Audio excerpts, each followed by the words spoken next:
Hello everyone. Today we are going to learn lesson number 2 of standard 10 history, that is historiography Indian tradition. Student, in last video we learnt about historiography in modern period, historiography in ancient period and historiography in medieval period. So today's video we are going to learn our next topic, that is Indian historiography, various ideological frameworks.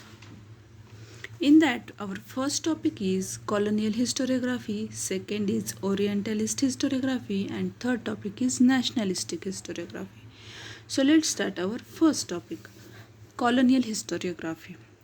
The early scholars who studied and wrote Indian history were mainly British officers and Christian missionaries. Their prejudice is clearly reflected in the way some of them have ridiculed Indian culture. Their writings were used to justify the colonial British rule. The 5 volumes of Cambridge History of India, published during 1922 to 1937 CE, are distinct examples of colonial historiography. Orientalist historiography. Many European scholars felt curious about civilization and countries of the East. Some of those scholars felt admiration and respect for them. These scholars were known as Orientalists. The Orientalists studied the similarities between Sanskrit and some of the European languages. They focused more on a Vedic tradition and Sanskrit literature. Their studies resulted into formulating the notion of an ancient language that could be the mother of all Indo-European languages. In 1784, Sir William Jones founded Asiatic Society in Kolkata. It opened the doors for research in ancient Indian literature and history. Among the Orientalist scholars, Friedrich Max Müller deserved a special mention. In his opinion, Sanskrit was the most ancient language of the Indo European languages. He was deeply interested in Sanskrit literature. He first translated the Sanskrit text of Hitopadesh. He was the editor of 50 volumes of the sacred books of the East. He also compiled Rigveda, which has been published in 6 volumes. He translated Rigveda in German. Lately, Edward Said, a scholar who has re-evaluated the Orientalist writing, has thrown light on imperialistic interest of Orientalist scholars. Our next topic is nationalistic historiography. The writing of Indian historians who were trained in the British educational system show an inclination to restore the pride of the ancient glory of India and the self esteem of the Indian readers. Their writings are known as nationalistic historiography. Students, nationalistic writings in Maharashtra were inspired by Vishnu Shastri Chiplunkar. He criticized the prejudiced history of ancient India written by British officers. The nationalistic historians tried to seek the golden era of Indian history. They are at times blamed for ignoring the critical analysis of the historical truth. Mahadev Govind Ranade, Ramakrishna Gopal Bhandarkar, Vinayak Damodar Savarkar, Rajendra लाल मिश्रा, रमेश चंद्र मुजुमदार, काशी प्रसाद जयस्वाल, राधा कुमुद मुखर्जी, भगवान लाल इंदरजी, Vasudev Vishnu Mirashi, and Ananta Sadashiv Altekar are the names of some renowned scholars among the nationalistic historians. Rajwade is well known for The writings in Marathi on varied subjects like history, linguistics, etymology, grammar, etc. He was of the firm opinion that we should write our own history.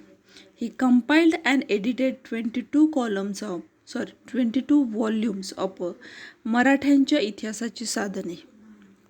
He wrote very scholarly prefaces to each of the 22 volumes.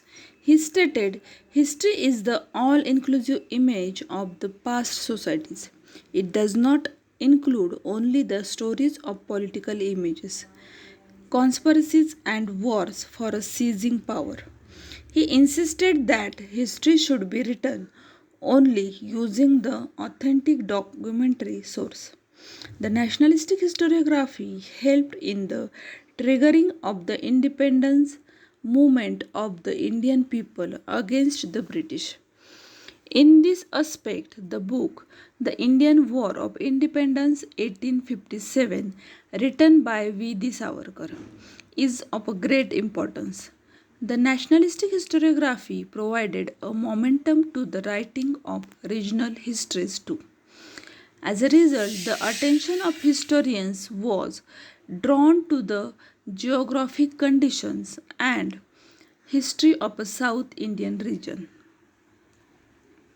So, our next topic is historiography in the post independence era. Now, along with writing the dynastic histories, the cultural, social, economic histories were also being written. Scholars of the post independence era began to feel the need of writing histories of various communities, sciences, economic systems, political ideologies, cultural aspects, etc. The historiography of this era has been influenced mainly by three ideological schools, that is Marxist history, subaltern history and feminist history. So let's learn what is the Marxist history. The concern for the means of a production, modes of a production and the industrial relations were at the center in the writing of a Marxist historian. According to analyze the impact of every social event of a significance has remained the basic theme of Marxist historiography. Marxist historian in India studied the transitions within the caste system. Among the notable Indian historians who adopted Marxist ideological framework, scholars like Dharmananda Kosambi, Comrade Shripad Amrut Dange, Ram Sharan Sharma, Comrade Sharad Patil have contributed notably. Comrade Dange was one of the founder members of the Indian Communist Party. Primitive Communism to Slavery, the book written by him, represents Marxist historiography. So, next is subaltern history. The seeds of subaltern history are found in the Marxist historiography. The role of the Italian historian Antonio Gramsci is very important in developing the idea that history should be written starting from the bottommost ranks of people in the society. In fact, subaltern means the bottommost rank. Folklore has been considered as a very important source of writing subaltern history.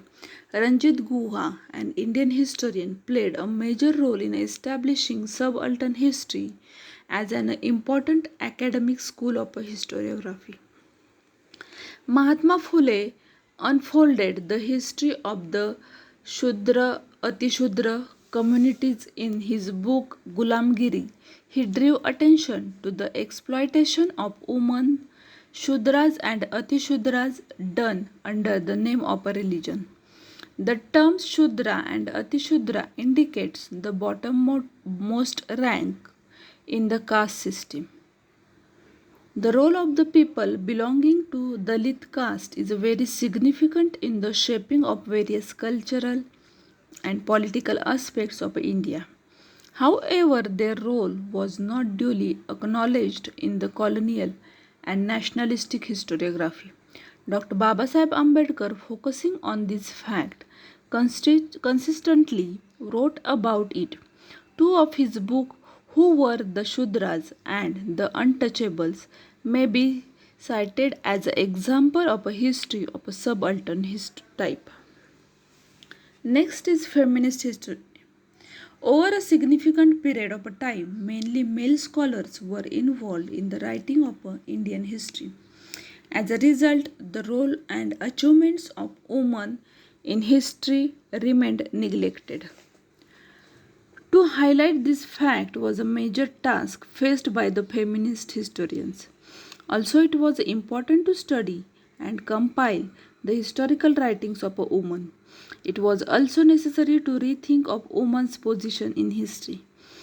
Among women authors writing about women in the 19th century CE, Tarabai Shinde was the foremost one. She wrote attacking the male dominated social system and the caste system. Her book Stri Purush Tulna, published in 1882, is acknowledged as the first feminist book in India. In 1888, the book written by Pandita Ramabai was published entitled The High Caste Hindu Woman. The feminist literature of the post independence era concentrated on the issues like employment of women, treatment meted out to them at their workplace, their right to political equality, etc. Among the recently published feminist literature, Mira Kosambi's book, Crossing Thresholds Feminist Essays in Social History, is of importance. It contains essays on the life stories of women like Pandita Ramabai and Dr. Rukmabai, the first practicing lady doctor of India. A lot of literature is available unfolding the viewpoint of a Dalit woman in Maharashtra. Dr. Sharmila Rege's work is noteworthy in this context.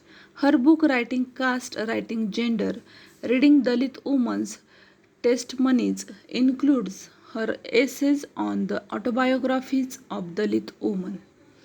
So, in the recent times, historians like Yashwant Dinkar Phadke, Ramchandra Guha, etc., have contributed extensively to the historiography of modern India.